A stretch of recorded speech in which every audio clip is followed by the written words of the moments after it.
Hello, everybody, and welcome to this month's book club. This month we're reviewing Brené Brown's book, The Gifts of Imperfection. And the strapline is, let go of who you think you're supposed to be and embrace who you are. Now, I am a huge fan of Brené Brown. Brené Brown has championed the concept of being wholehearted. She also has written a lot about courage and about shame.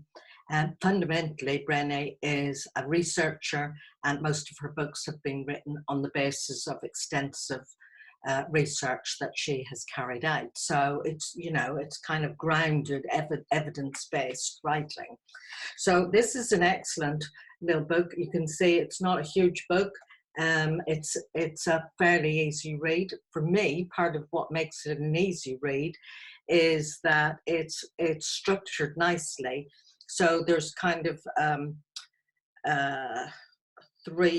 there's an introduction and 3 short chapters of an introduction, and she talks about the things that get in the way of wholehearted living.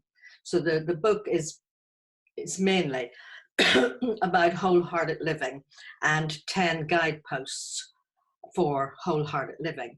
So she looks at the things that get in the way,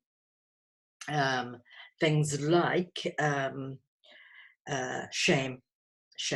That's one of the greatest barriers, and probably the one. Shame and guilt, and embarrassment, and everything that gets triggered with that not being good enough, the whole thing of I'm not good enough, what I produce isn't good enough, and I feel embarrassed about it. I mean, how many of you have created websites and or programs, online courses or whatever, and then kind of put off putting it out for people to see it because it's not quite good enough, or you don't feel good about it. You've got reservations and you're constantly improving it. I mean, I would have spent years historically being a perfectionist, but underneath being a perfectionist was the fear of being judged, criticized, wed up, and found to be not good enough. So it's quite a serious issue, and you can actually waste many years or even decades of your life if you don't get a handle on it. So this is a great little book, and the chapters then there are 10 guideposts. So it's divided up into the guideposts, and each guidepost tells you what you need to cultivate, and in order to cultivate it, what you need to let go of. So I'm just going to do a whistle-stop tour, if you like, of the 10 guideposts for wholehearted living, which are covered in the book. So first of all, to be wholehearted, her studies on people who were wholehearted, looking at the features of them, were these 10 features. And when she examined it, she could see what it was that they cultivated and practiced, and what it was that they had to let go of. So, and you may just maybe score yourself, get your pen and paper, and as we go, score yourself on a scale of 0 to 10. Where am I with this particular guidepost? Where am I with letting go of whatever it is I need to let go of? So it'd be really useful then, when you've done that, to journal where you go from that. Each chapter ends in a dig deep, and so it's kind of going into it a bit more. So the first one is Cultivating Authenticity, and that involves letting go of what people think. So pretty well most of us, if not all of us, at some point in our lives, and some people never lose it, continually worry and be concerned about what people might think. Personally, I used to be paralyzed, worrying about what people thought, although I wasn't aware that I did that until one day I was reading a book. It happened to be by Fritz Perls, on Gestalt, and this sentence kind of jumped out at me, and it said, "You did not come into this world to meet up to other people's expectations, and you do not have to justify yourself to anyone." And wow, I realized that I was constantly trying to meet everybody's expectations, and I was constantly justifying whatever I said, whatever I did, because of a huge fear of disapproval. And then, that evidenced in people-pleasing behavior. So just have a look and see where you are with that one. Brené says it's a daily practice of letting go who we think we're supposed to be. And that was where I was. I was constantly trying to be who I thought I was supposed to be, who people wanted me to be. So you have an external reference point for whether you're okay or you're not okay, rather than taking it in and becoming accepting of yourself. So the second one ties in with that, is about cultivating self-expression. No, not self-expression, self-compassion, which means letting go of perfectionism. So in the example I gave you, I had to decide to take a risk that people might judge and people might criticize my work or whatever I did. And actually, that was okay. I wouldn't die of it. Some people would and some people wouldn't, and it's a fact of life. And actually, as long as I was bothered about whether one or two or some people might not approve, then I was always going to be paralyzed and never being productive and not growing. So have a look and see what you need to let go of in terms of perhaps worrying about getting things right. Self-compassion is actually recognizing the fears that you have and the ways that you hold yourself back. And actually, you need to take yourself in your own arms and reassure yourself and tell yourself, like a kind parent would, it's okay. You need to take a risk, have a go, try it out. And often when we do that and we just kind of like, it's like jumping in the deep end of the swimming pool, you think, oh gosh, I'm going to drown. But actually, when you jump in and you find that there is somebody to catch you, and then you can swim and you can do it, it's a wonderful feeling of accomplishment. So you'll never get that feeling of accomplishment if you don't decide to jump in, take a risk, and recognize, if some people don't like you or your work, well, you won't die of it. So moving on to number 3, cultivating a resilient spirit, which is about letting go of numbing and powerlessness. Now, life for all of us, sooner or later, at some point, life chucks us a curveball. Either we're made redundant, or we are dumped in a relationship, or somebody that close to us dies. It's difficult to go through life without one of those things happening to you. And actually, when it does, sometimes it's totally unexpected, and it just takes our breath away. And that numbing, sometimes the numbing is a good thing for a time. If somebody you love dies suddenly, and even when it's not so suddenly, there's a phase of numbing, and that helps you to cope with it, to carry on functioning and doing what you need to do, especially if you've got children to look after and life has to go on. But there is a certain numbing out. So it's really important that doesn't carry on past the point of it being appropriate. There was a passage in the book Brené quoted from Terry St. Cloud, and it said, "She could never go back and make some of the details pretty.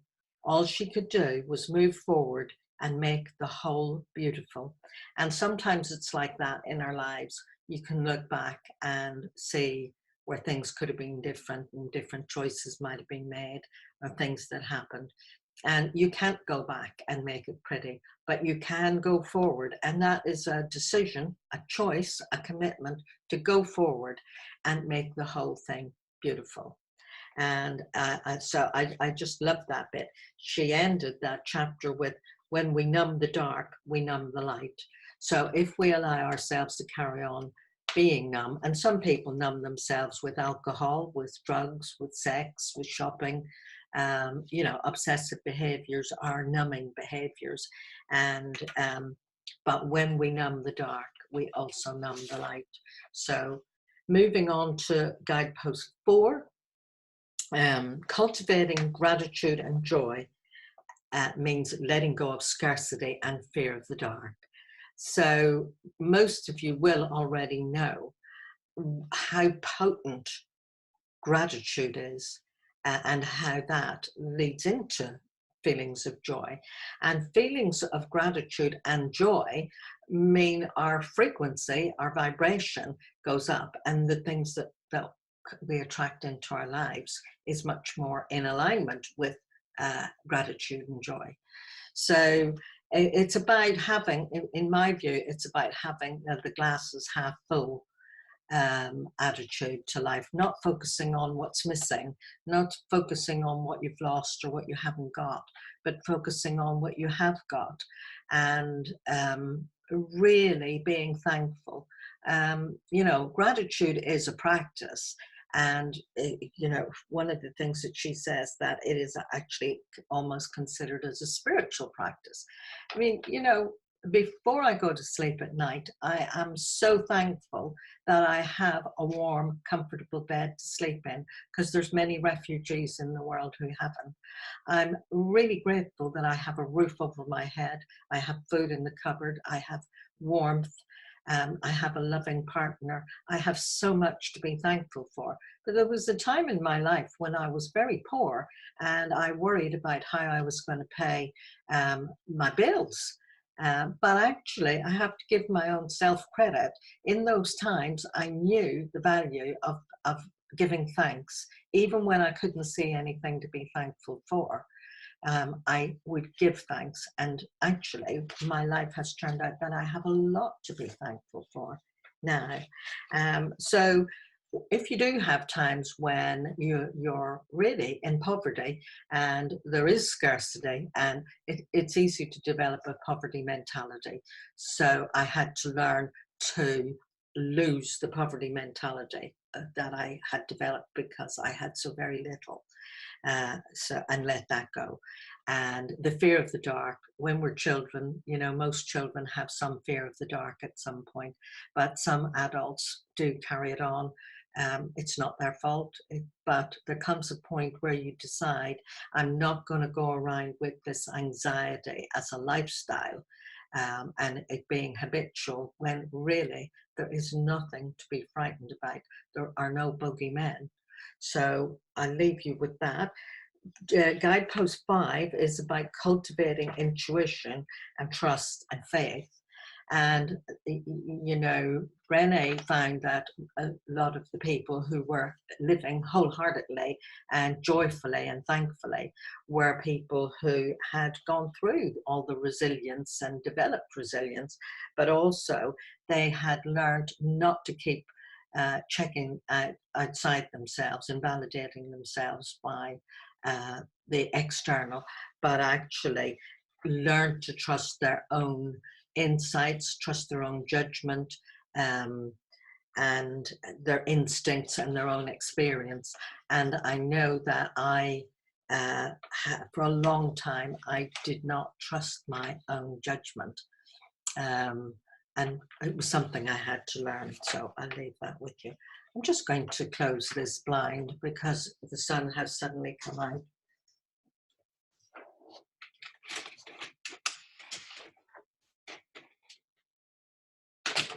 That's better. So notice I'm not being perfect. I could have stopped this video and started all over again. And there was a time when I would have done that, but I don't do it now because I know most of you watching are not going to be critical of me saying, I'm just going to close this blind now. And if one or two of you are, well, so on. So guidepost 6 is cultivating creativity, and she has made a link in her research that if we're constant, so it's about letting go of comparison, comparing yourself to other people, that if you do that, you're squashing your creativity. She says there's no such thing as creative people and non-creative people, and that whatever it is that we contribute to the world will be born out of creativity. So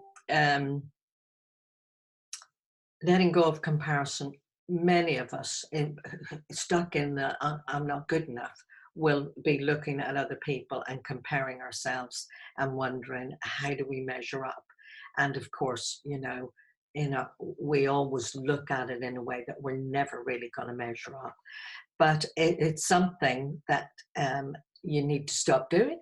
It's really unhelpful, and focus on developing your creativity and allowing yourself to be creative. Look, there was a time when I wouldn't have sat talking to you like this on a video that I was going to put on the internet and put on YouTube, and other people were going to see it.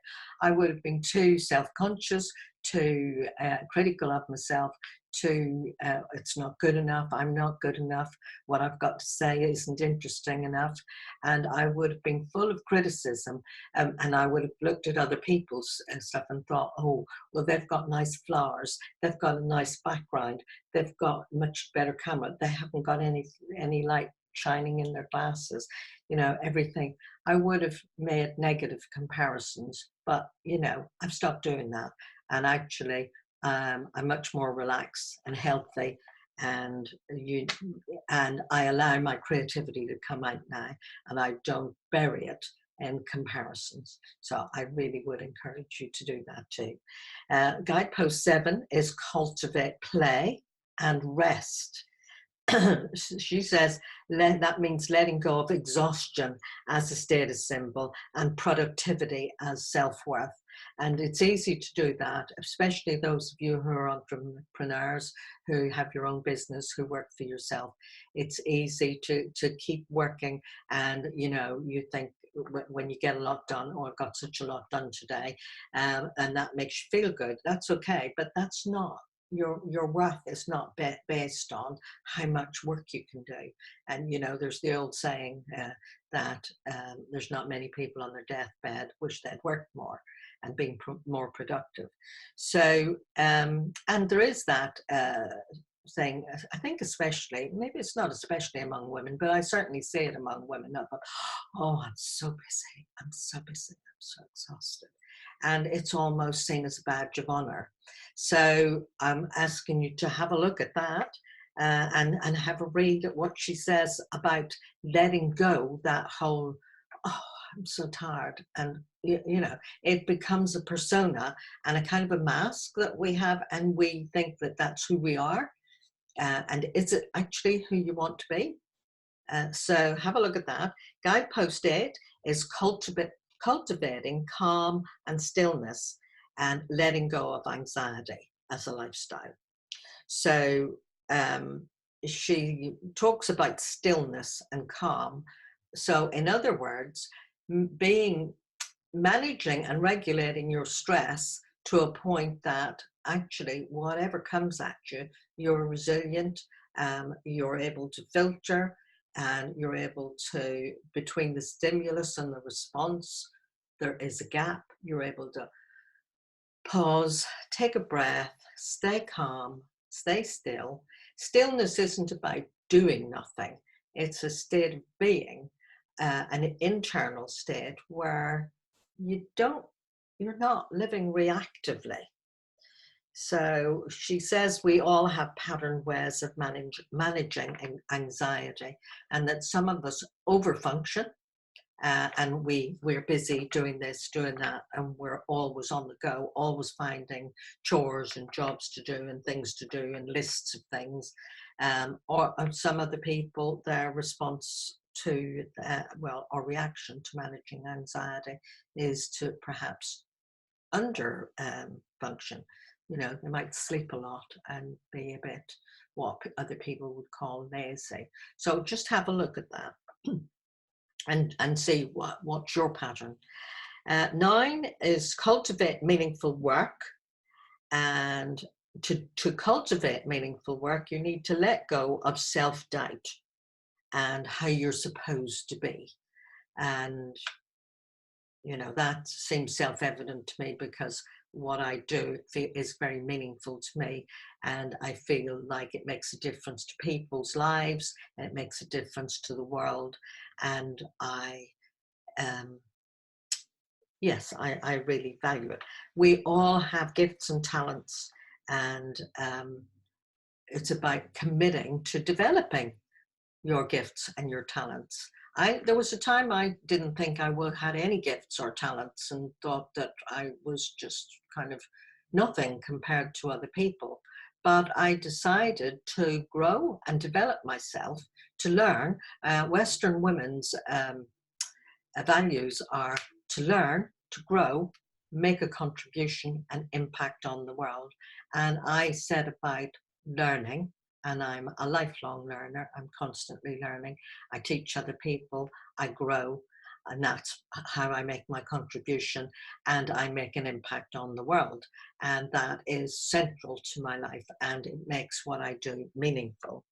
So sharing our gifts with the world, Brené says, is a powerful connection with God. And I think that's true. And so finally, the 10th guidepost is cultivating laughter, song, and dance.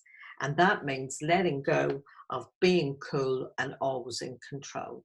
And that's allowing yourself to be a bit silly sometimes, to let your guard down and not be concerned about whether people think you're cool or not.